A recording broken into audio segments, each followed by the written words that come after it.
السلام عليكم ورحمة الله وبركاته. اليوم عندنا تغطية رائعة تهبل مميزة جدا من قلب المسجد الحرام. هذا التغطية إن شاء الله راح نكتشف ونشوف العمل الجبار اللي تسويه حكومتنا لخدمة كل معتمر وكل حاج يقصد بيت الله الحرام. قبل ما نبدأ جولتنا حبيت أوريكم خريطة واضحة للحرم. هذا هو الحرم بشكل عام، وأنا كنت هنا واقف لما عملت الافتتاحية. اللي ينظم وينسق ما بين كل العاملين داخل الحرم غرفة العمليات، هذه هي اللي تنسق بين العاملين جوا. في نقص مثلا مكان متسع، في زحمة في مكان معين، ينقلون الناس إلى مكان آخر بالتنسيق. كثير أشياء داخل الحرم، تعطير منطقة معينة مثلا. باختصار كل الخدمات سواء كانت دينية، فنية، تقنية، حتى بالنظافة تدار كلها من غرفة العمليات هنا. الله يعطيكم العافية. نوقف عند أكبر وأجدد بوابة بالحرم، بوابة الملك عبد الله رحمة الله عليه. أكثر الأشياء اللي تشد النظر وانت داخل إلى توسعة الملك عبد الله هي البوابات. هذه البوابات يا جماعة ما لها مثيل، ما شاء الله. 3 مداخل، كل مدخل فيه باب مكون من ضرفتين، طوله 15 متر ما شاء الله، 15 متر الارتفاع، ومجموع البوابات الثلاثة 70 طن وزنها ما شاء الله. 70 طن. كيف صنعوها؟ زينوها، علقوها، ركبوها، وغير كذا تشتغل اوتوماتيك، تنفتح وتسكر بشكل اوتوماتيك. غير ما شاء الله التوسعة من الداخل، شوفوا النجف، شوفوا الاتقان، بسم الله ما شاء الله، رائع رائع وفخامة وفيه هيبة. هذه فتحات التكييف ما شاء الله.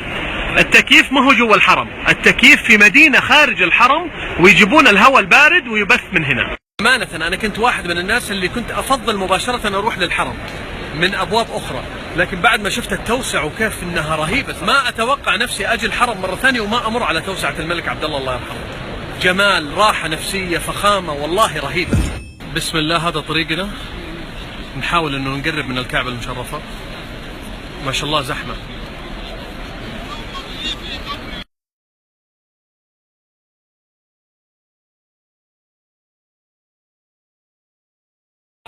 5 مرات باليوم يطيبونه،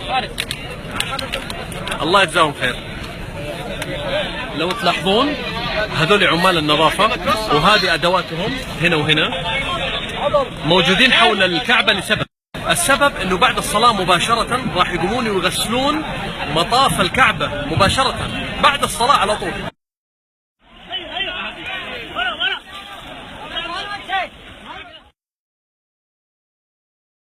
هذه ميكروفونات الإمام، بعد ما خلص الصلاة ياخذونها، وزي ما قلت لكم يبدأ التنظيف الناحية الثانية. وهذا الإمام الله يعطيه العافية.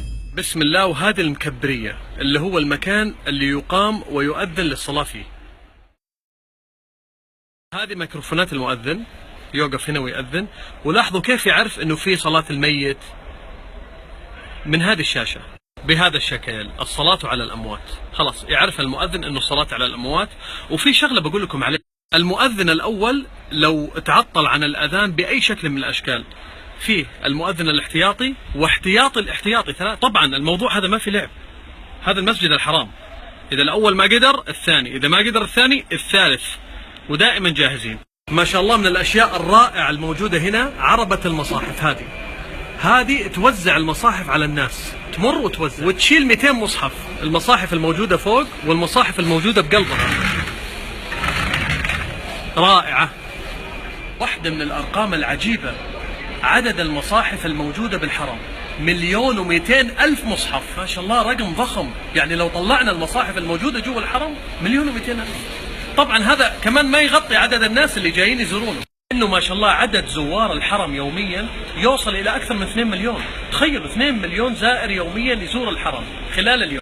هذه زاوية اخرى للمصاحف. على فكرة هذه المصاحف مترجمة لكل الوافدين، يقدرون يقرونها 73 لغة. ايضا ما شاء الله من ضمنها هذه لغة المكفوفين، اسمها برايل للمكفوفين عشان يقرون قرآن، الله يجزاهم خير. واحدة من الاماكن الرائعة هي مكتبة الحرم المكي، هنا موجودة بوسط الحرم. ما شاء الله المكتبة فيها 37 لغة من كل مكان، أغلب الجنسيات موجودة. هي بالأساس تخدم زائري المسجد الحرام في مجالات كثيرة ما شاء الله، اللغة العربية، الكتب الدينية، في أيضا الجغرافيا، التاريخ، كله متاح، يخدم الموجودين مجانا.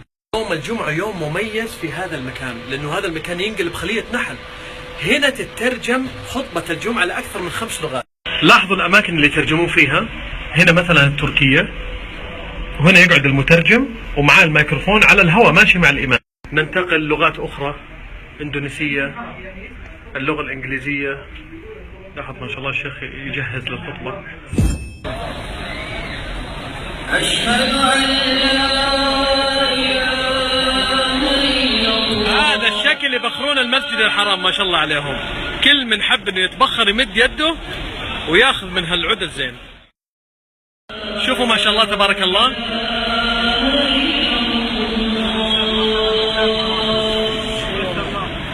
ما شاء الله من افخم انواع البخور. ويسكرها ويتوكل على الله يبخر الناس. الحمد لله خلصنا جولتنا للمسجد الحرام وشفنا بعض النواحي، سواء كانت جمالية سواء كانت من الناحية التنظيمية الله يعطيهم العافية. وش اللي تسويه رئاسة شؤون الحرمين حتى يكون الحرم دائما نظيف ومرتب وريحته جميلة ويرحبون بالجميع. الله يعطيهم العافية. ونكرر هذا واجب ما هو من، بالعكس خدمة المعتمرين والحجاج واجب.